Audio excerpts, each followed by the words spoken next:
Kendrick Lamar has broken his silence on Drake. Now, look, I think one thing we've come to learn about Kendrick Lamar over the years is that he operates just on a different time scale and honestly, a different planet than the rest of us, right? Whenever he chooses to be in the public, it always seems like it's very well calculated. It's very much valued, right? He doesn't just do interviews with anyone. He doesn't just drop here and there to stay relevant. No, when he speaks, when he chooses to be in the public eye, it's because he has a message and he has a purpose with it. And this is one of those examples of him now choosing to give an interview, but on his terms and because he has a message that he wants to get across. And obviously, after Not Like Us dropped, a lot of the world, a lot of eyes have turned on Kendrick, on people breaking it down, trying to understand it further. But what better person to understand it from than the artist himself? And I feel like as disconnected from social media and societal expectations as Kendrick is, he still has a pulse on what people want. So he has given us a peek behind the curtain, a look into the artist's mind. He sat down with Harper's Bazaar. And this is an interesting one because unlike a normal sort of magazine interview where you sit down with the interviewer, they have a list of questions queued up and you respond and you do a Q&A session, he felt like there was going to be more revealed through just having a natural discourse, through just having a conversation with someone he knows, someone that he can relate to, empathize with. And it's honestly genius in my opinion. It just shows another chess move from Kendrick Lamar in terms of how he chooses to go about his artistry and how he chooses to go about revealing things.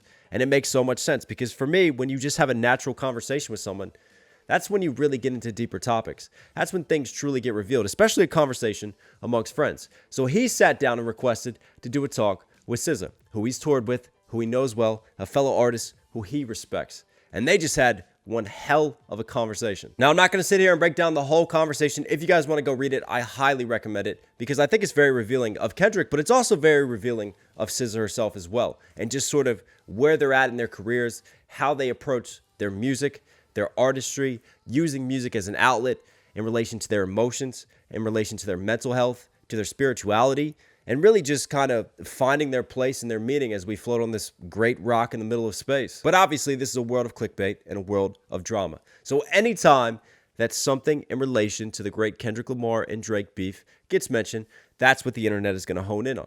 And in this case, it came down to Not Like Us. Now I'm going to do something a little bit different. I'm not just going to take the quote like a lot of tabloids, like a lot of press are doing, and just analyze that. I want to do something that the internet doesn't really appreciate nowadays, which is context and nuance. So let's look at a little bit of context leading into the big question of Not Like Us. And we're just going to read the transcript here and we'll talk about it. SZA, what is it that you want the most? If you want for anything? It's a great question. Information. I want it all. I want the resources. I want to meet people smarter than me. I want to talk to them. I want them to show me things. I just want to be fulfilled with whatever this world has to offer. That shit hypes me up. Information. I'm a motherfucking nerd for it. You is too. And you know what's funny to me is the window that answer gives into Kendrick. You know, I've been lucky enough with the platform that I have to have had some conversations with some incredibly talented people who have been successful in the music industry. And one of the common denominators I find with artists that I really respect, MCs that I absolutely love, is this curiosity, this hunger for information. It's almost a humility, just coming to the table realizing that there's so much to learn about this world and so much more that they can learn about their craft and just about anything. And just having that curious mind that always stays open, because that curious mind is what leads to that hunger to continue to evolve, to continue to grow, and just that thirst for knowledge and information. And, you know, people could say what they want to about MCing and rap music, but for me, there's a common denominator amongst the highest of level MCs, is that they always push themselves intellectually. They have such high IQs because they realize that the more that they fill their brains with, the more knowledge that they fulfill themselves with, the more that they hone their craft, the better it comes out through the music. And that's a great answer to me from Kendrick Lamar. And SZA as well. When he throws it right back to her, she goes, I am. Kendrick, this shit is a mystery. I love it as a mystery. I love it. I love that the answers could be right or wrong. Now we're getting philosophical. You have such father time energy. It's very universal dad vibes. Actually, it's more universal sensei. It's almost gender ambiguous. It's father and mother because you actually seem quite in tune with your feminine energy. Do you consider yourself in touch with your feminine side? Kendrick, I have to balance both. At first, all I knew was the masculinity. And I always kept that wall up because of my pops. But the more I delve deeper into my music and the more expressive I get with myself, that is the feminine energy right there. That's not the bravado that I grew up seeing all the time. This is who I am, the soft-spoken me, and I have to own it.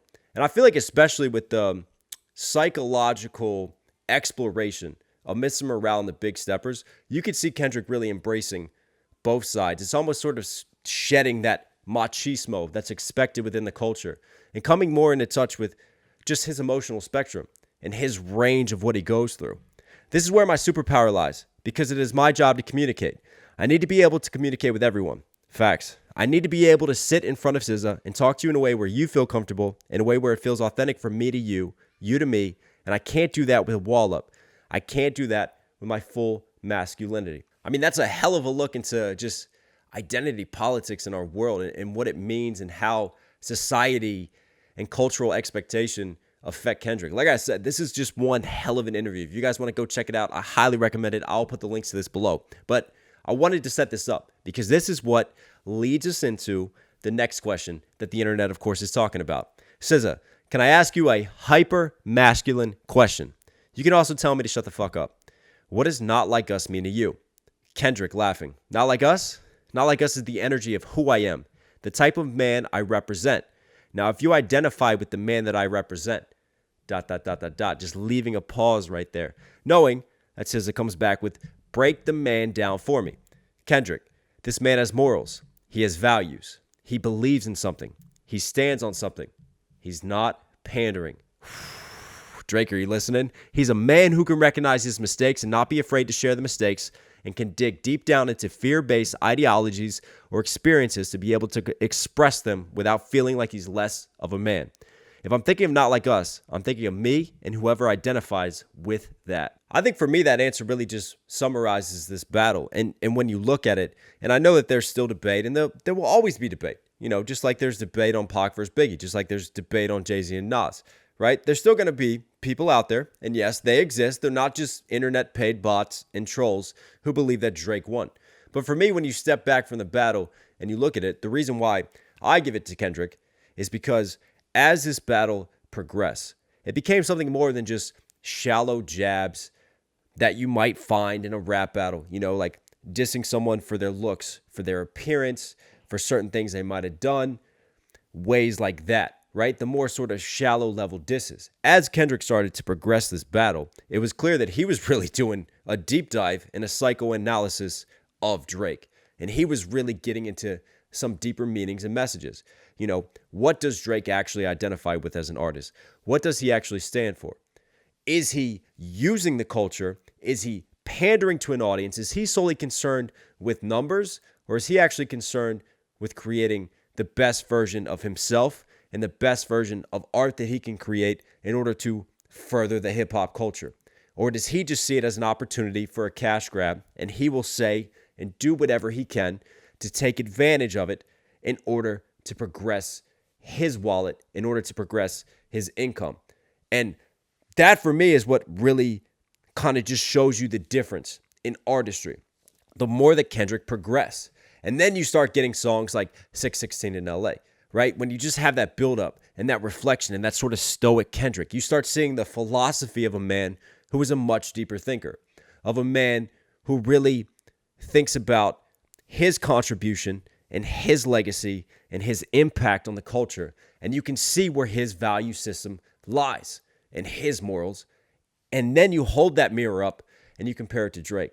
And I think this answer right here of Not Like Us is just symbolic and really breaks down how much deeper this battle went for Kendrick, I think, than it did for Drake. And that's not to take away from Drake's disses, because like we pointed out and like we did long breakdowns of both Drake's and Kendrick's disses, Drake had some good disses.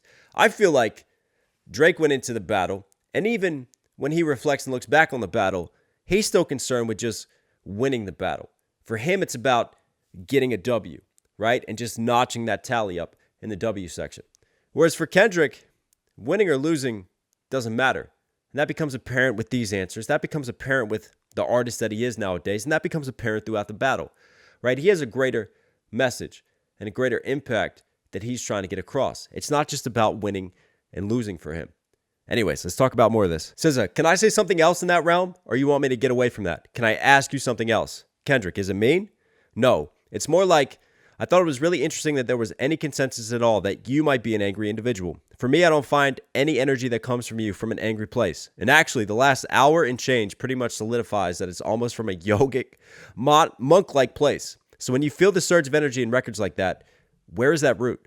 Is it anger? Honestly, I love the monk reference because I feel like Kendrick is a warrior monk. He's like a modern day Renaissance, religious, spiritual, warrior, badass motherfucking man.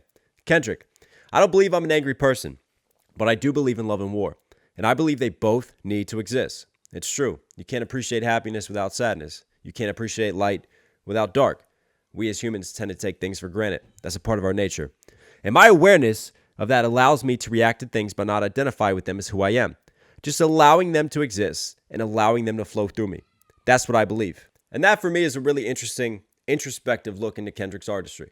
And for me, a lot of musicians who use their art as an outlet. You know, people might hear my songs. I might hear something I say in a song, whether it's out of anger, out of sadness, out of trauma.